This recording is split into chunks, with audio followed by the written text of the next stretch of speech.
할렐루야. 예, 반갑습니다. 오늘은 본문의 말씀을 가지고요. 베델로 올라가자라는 제목의 말씀을 함께 전하겠습니다. 아, 우리가 살아갈 때에 우리는 한 가지 선택을 해야 합니다.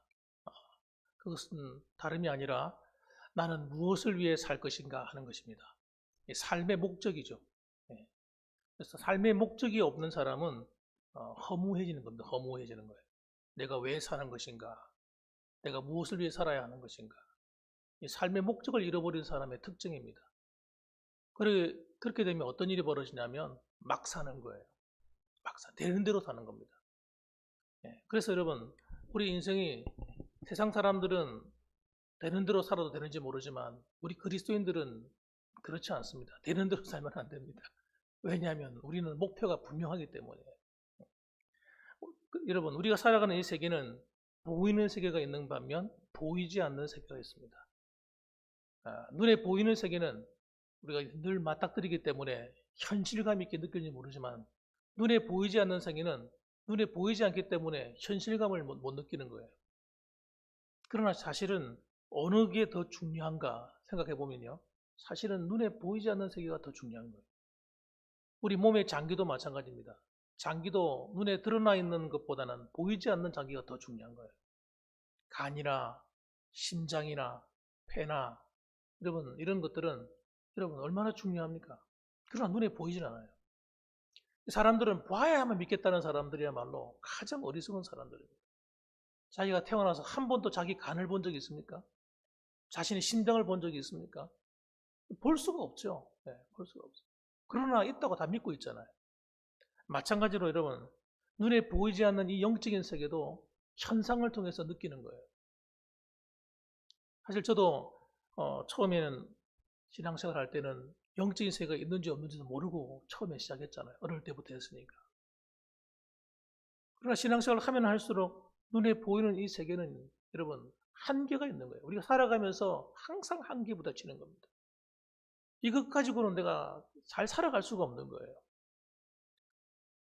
여러분 우리가 세상에 보이는 이 세계만 의지하고 사는 사람들은 결국은 무너지게 되었어요. 왜냐하면 이 세계에 있는 것들이 내게서 사라져갈 때 사람들은 무너지는 겁니다. 열심히 일해가 돈을 많이 벌어놨는데 어느 날 하루아침에 돈이 사라져버려. 네? 부도가 나버려. 회사가 망해버려. 그 충격은 여러분 말로 다 할 수 없는 거예요. 네. 가난한 사람들은 여러분 좁은 평수에서 살 수 있고 때로는 여러분 뭐가 없어도 부족해서 사는데 여러분 늘 누리던 사람 모든 걸 가지고 있던 사람이 망해버리면 그렇게 살기 힘들어요. 좁은 데서 살기 힘듭니다. 없이 산다는 게 너무너무 고통스러운 거예요. 그래서 여러분 자살하는 거예요. 사랑하는 여러분들, 이 세상은 영원하지 않아요. 우리의 젊음도 영원하지 않습니다. 젊을 때는 여러분 그야말로 패기만만하고 정말 미래가 있고 소망이 있고 뭐든지 할 수 있을 것 같았지만 근데 이 젊음이라는 게 여러분 영원합니까? 나이가 들면 여러분 얼굴 피부도 탱글탱글하는 피부가 주름이 지고 아무리 이쁘게 화장을 하려고 해도 얼굴이 이쁘게 안 되잖아요. 젊을 때는 화장 안 해도 이뻐요. 네. 화장 안 해도 야, 너 이쁘다. 나이가 드니까 그게 어디 있어요? 나이가 들면 그런 게 다 사라집니다. 열심히 막 갖다 발라요. 바르고 뭐 해도 안 돼. 잘 안 돼요. 머리카락도 여러분 힘을 잃어버리지 않습니까? 머리카락도 힘을 잃어버려요. 젊을 때는 피부도 탱탱하고 머리카락도 힘이 있으니까 근데 나중에 머리도 무슨 누가 뽑아간 것도 아닌데 머리카락이 술술술 빠지고 듬성듬성해지고 머리 밑이 다 보이고 여러분 그런 거예요. 어쩔 수 없는 거예요. 겉으로는 흰머리가 없어 보이는데 털치면 흰머리가 나오기 시작하더니 점점 그 수가 많아지기 시작하고 젊을 때는 웬만큼 일해도 피곤한 줄 몰랐는데 나이가 드니까 힘들어요. 피곤하고 손으로 많은 일 하고 나면 손이 퉁퉁퉁 부어가지고 인대가 아프고 관절도 아프고 쑤시고 허리도 아프고 조금 무거운 거 몇 번 안 들었는데 벌써 허리가 아파가지고 되도록 일을 못 하겠어요. 우리가 가지고 있는 이 현실적인 이 모든 것은 여러분 다 사라져가는 겁니다. 사라져가. 사라져. 그런데 우리 인생의 목표를 여기다 둔다고요? 허무한 거죠, 허무한 거죠. 사라져가면 갈수록 허무한 거죠. 여러분, 이 땅에 있는 모든 것은 하나님의 영광을 위해서 산다라고 생각하지 않으면 여러분 허무함을 느끼게 되었어요. 나중에 하나님 만날 날을 위해서 이 땅에 준비하는 단계라 생각하셔야 돼요. 그래서 이 땅에 사는 동안 의미 있게 사시는 거예요. 의미 있게. 보람 있게 사는 거예요. 사랑하며 살고 서로 도와주며 살고 서로 용서하며 살고 서로 어려운 사람을 도와주며 살고 내가 희생하며 살고 이게 뭐가 의미 있게 사시는 거예요. 의미 있게. 왜 그렇게 살아야 합니까? 왜?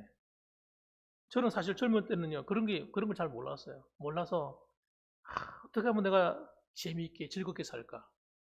내 인생 하나 성공하며 살았으면 좋겠다. 그것밖에 몰랐어요. 예. 그게 그렇게 허무한 건지 몰랐어요. 저는 빨리 깨달은 편이죠. 나중에 깨닫는 사람들은 진짜 불행한 사람들. 나이 다 들어가지고, 그때 가서야, 아이고, 인생 아무것도 아니구나. 돈도 많이 벌어보고 아름다운 아내를 만나서 결혼도 하고 학벌도 좋은 학벌 가지고 자녀들도 잘 돼가지고 좋은 학교 나오고 그게 뭐예요? 그게 도대체 그게 뭔데요? 시간 지나고 보니까 별거 아니더라고요. 별거 아니더라. 그게 제대로 줄 알고 그거 자랑거리로 삼고 막 살았단 말이에요. 사람들이. 근데 그게 뭐예요? 다 사라져가는 것들이죠. 그래서 여러분 우리는 그런 것에 허무한 것에 목적을 두면 안 됩니다. 하나님 나라의 목적을 분명히 두셔야 돼요. 예수 믿는다는 목적이 무엇인가? 사는 날 동안 내가 뭐하고 살 건가? 어디다 투자하면서 살 건가? 이게 분명히 하셔야 됩니다. 저는 생각해요. 저는 우리 봉황교회 보내지는 순간부터 나는 봉황교회를 하나님이 기뻐하는 교회를 만들고 하나님께 가야겠다. 그 목표 정했습니다. 그리고 봉황교회가 내적으로 아름다운 교회가 되고 외적으로도 아름다운 교회가 되고 그 성장하는 모습을 난 보고 가고 싶어요. 지금도 그것 가지고 기도하고 있습니다. 그래서 저는 설교할 때도 설교를 어떻게 합니까? 사람 듣기 좋은 설교 안 하려고 애를 쓰고 있어요. 정말 여러분에게 필요한 설교 해드리려고 해요. 성경을 읽어도 그냥 대충 떼어가는 설교가 아니라 정말 한 절 말씀이라도 여러분에게 필요한 설교 해주고 싶은 거예요. 전 그러다 가고 싶어요. 그래서 여러분 하나님이 없다고 생각하는 사람들은 정말 불쌍한 사람들이에요. 하나님이 없다고 믿기 때문에 그들은 어떻게 삽니까? 자기의 인생의 쾌락만 위해서 살게 되는 겁니다. 다른 사람의 눈에 들어오지 않습니다. 그런 사람들은. 다른 사람이 아파해도 관심이 없어요. 그러면 안 되죠. 자기만 중요한 거예요. 이게 얼마나 위험한 사고인가 생각해 보세요, 여러분. 내 가정이 중요하고, 내 새끼가 중요하고, 내가 중요하고, 누가 이걸 침범해 오면 화가 나고, 견딜 수가 없고, 또 나는 절대 보지 않으려고 하고, 난 제일 괘씸한 사람들이에요. 이런 사람들이에요. 나는 다른 사람한테 피해도 주지 않고, 난 도움도 받고 싶지 않다. 이런 사람이에요. 정말 악한 사람들이에요, 그 사람은. 자기밖에 모르는 사람이에요. 아주 이기적인 사람이에요, 그런 사람들은. 아주 멋있어 보이잖아요. 네? 멋있게 들리잖아요. 난 다른 사람에게 피해도 안 주고, 난 도움도 안 받아. 괘씸한 사람이에요, 괘씸한 사람. 저는 그런 사람 만나면 한마디에 이제 혼쭐 내고 싶어요. 야, 이 이기적인 인간아. 네 밖에 모르는 인간아. 넌 그렇게 살다가 뭐 하겠냐. 그렇게 살아가는 사람이 어떤 사람입니까? 부자와 나사로 이야기. 그 비유에 나오는 그 어리석은 부자예요. 자기밖에 모르는 사람. 여러분, 우리 그리스도인들은 그렇게 살면 안 됩니다. 나밖에 모르고, 희생할 줄 모르고. 여러분, 그렇게 살면 안 되는 거죠. 저는 이번에 하나님의 인생을 떠난 인생들처럼 사는 사람과 다르게 하나님을 사랑하는 사람들은 하나님께 초점을 맞춰야 된다 생각해요. 하나님이 뭘 원하시는가? 하나님이 내 인생에 뭘 기대하시는가? 그거 생각해야 된다 생각해요. 그래야 나중에 하나님 만날 때 너 참 잘 살다 왔다. 그래, 수고 많았다. 하나님이 위로의 음성을 듣게 되는 거예요. 한번 따라 합시다. 수고 많았다. 이런 소리 들으셔야 돼요. 아이고, 너 뭐 하다 왔니? 이러면 안 돼요. 아이고, 그래.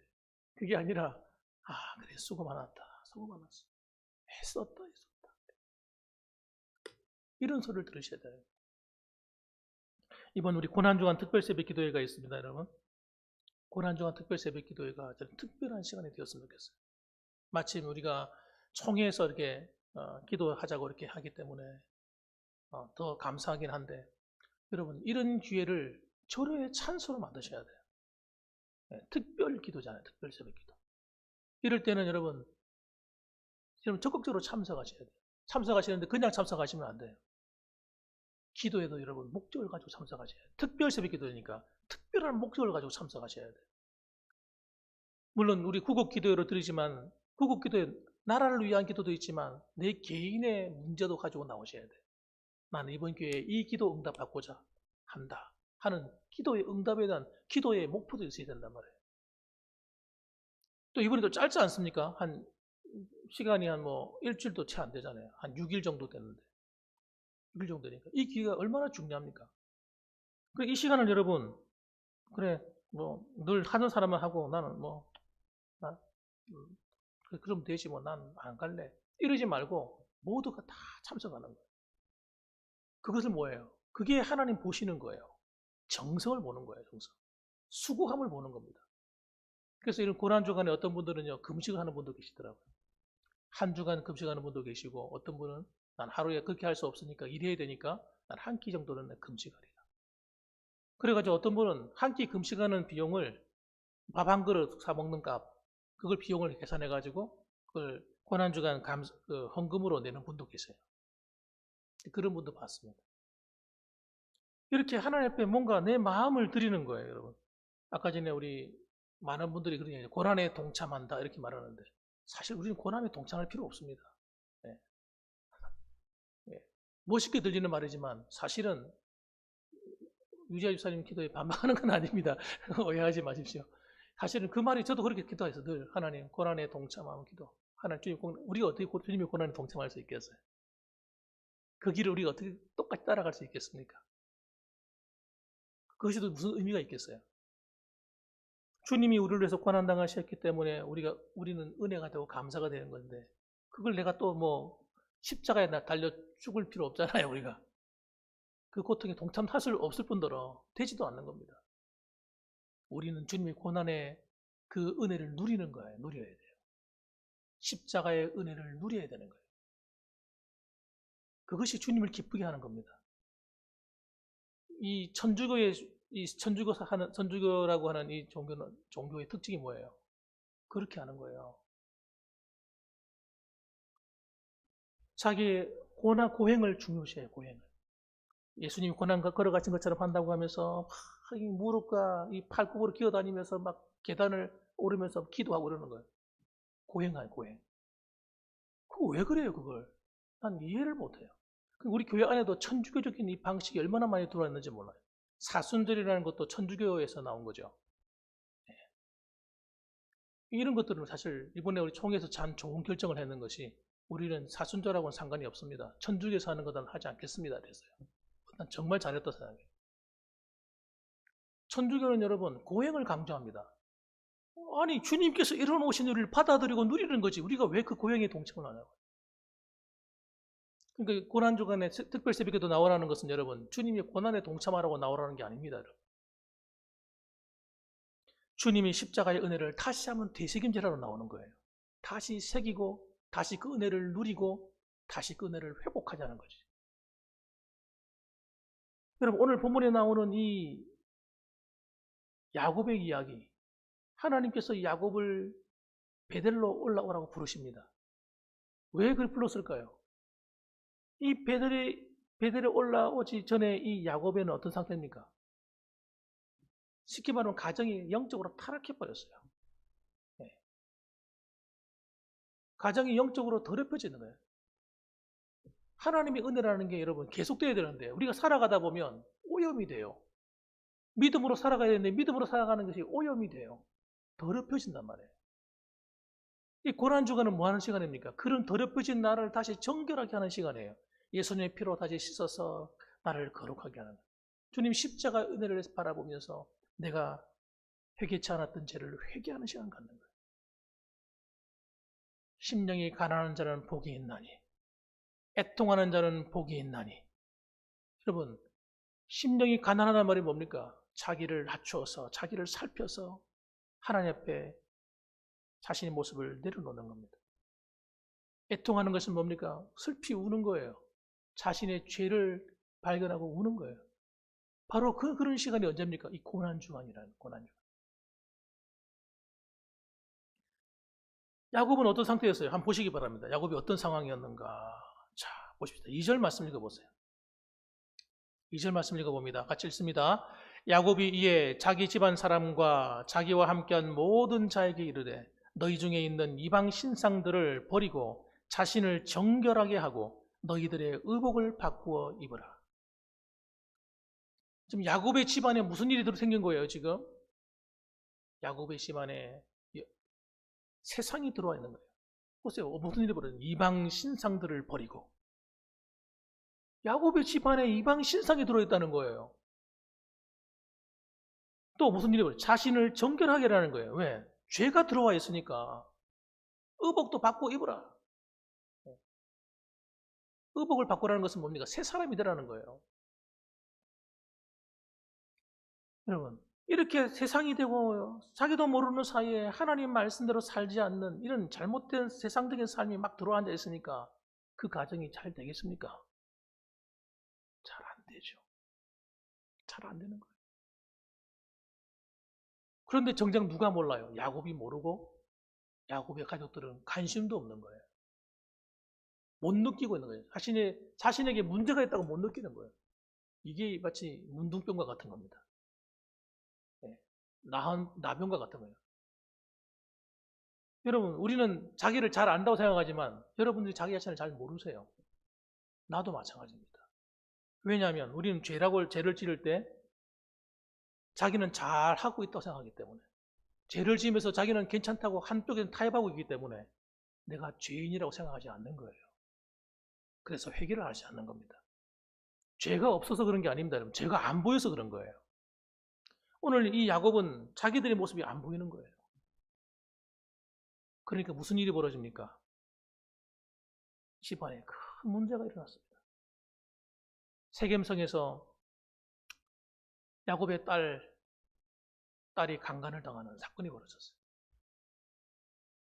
세겜성 추장 아들한테 강간을 당했어요. 그러니까 그의 오빠들이 화가 났습니다. 정말 잊지 말아야 될 사건이 벌어진 거예요.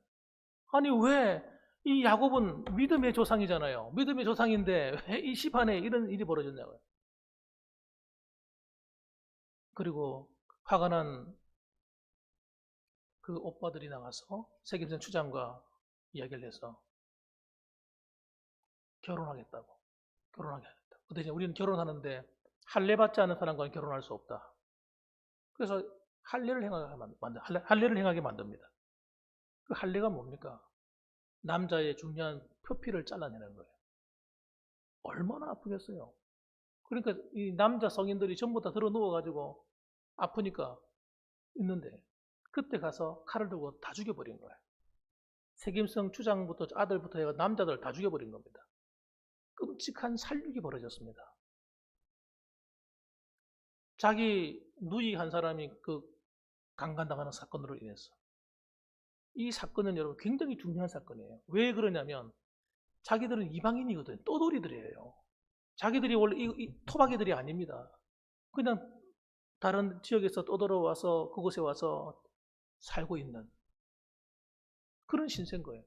그런데 그 가나안 땅 주민들이 그 소식을 들으면 어떻게 되겠습니까? 뭐 이런 놈들이 다 있어.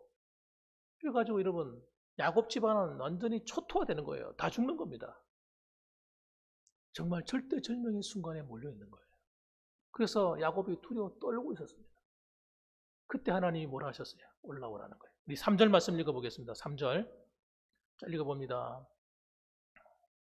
그래서 그들이 결단을 내리고 얘기합니다. 야곱이 하는 이야기 들어보시고 읽어봅니다. 우리가 일어나 베들로 올라가자. 내 환난 날에 내게 응답하시며 내가 가는 길에서 나와 함께 하신 하나님께 내가 거기서 제단을 쌓으려 하노라 하매.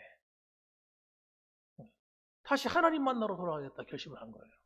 여러분, 우리의 인생의 모든 문제가 생겼을 때 그 문제를 해결하는 방법은 내가 하면 더 망쳐지는 겁니다. 어떤 큰 사건이 터졌을 때 내가 그걸 해결해 보려고 이리 뛰고 저리 뛰면 뛸수록 문제가 얽히고 설킵니다. 예. 여러분, 그러면 안 되는 거예요. 그때는 뭐 해야 됩니까? 하나님께로 올라가야 되는 거예요. 다시 하나님과 만나서 그 문제를 풀어야 되는 거예요. 예.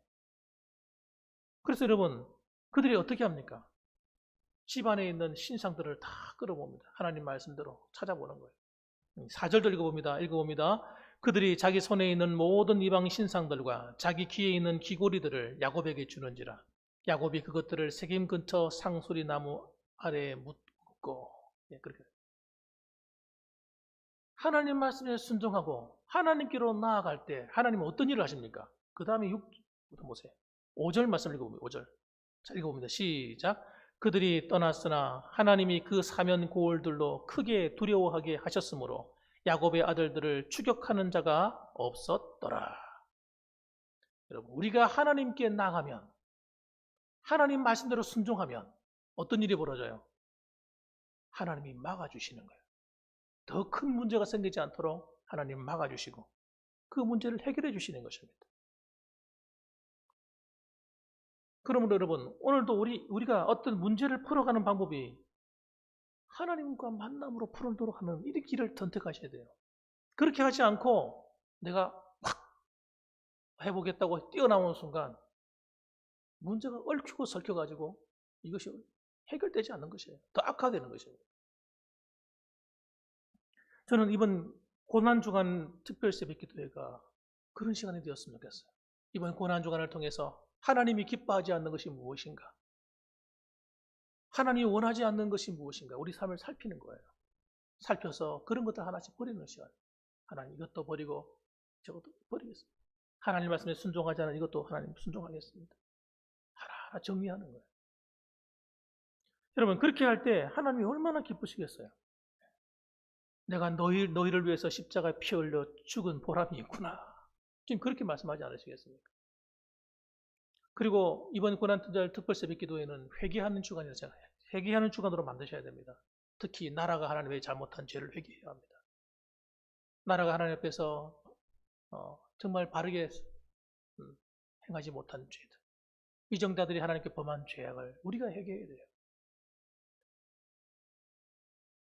이스라엘 백성들이 성경에 보게 되면 한 번씩 회개운동을 벌일 때가 있어요. 미스바에서 모여서 회개운동 벌이고 에스라 학사와 더불어서 하루 종일 성경 말씀을 읽으면서 회개하면서 옵니다. 그때 그들이 하는 게 뭔지 아세요? 자기들의 조상들의 죄를 회개하는 거였어요.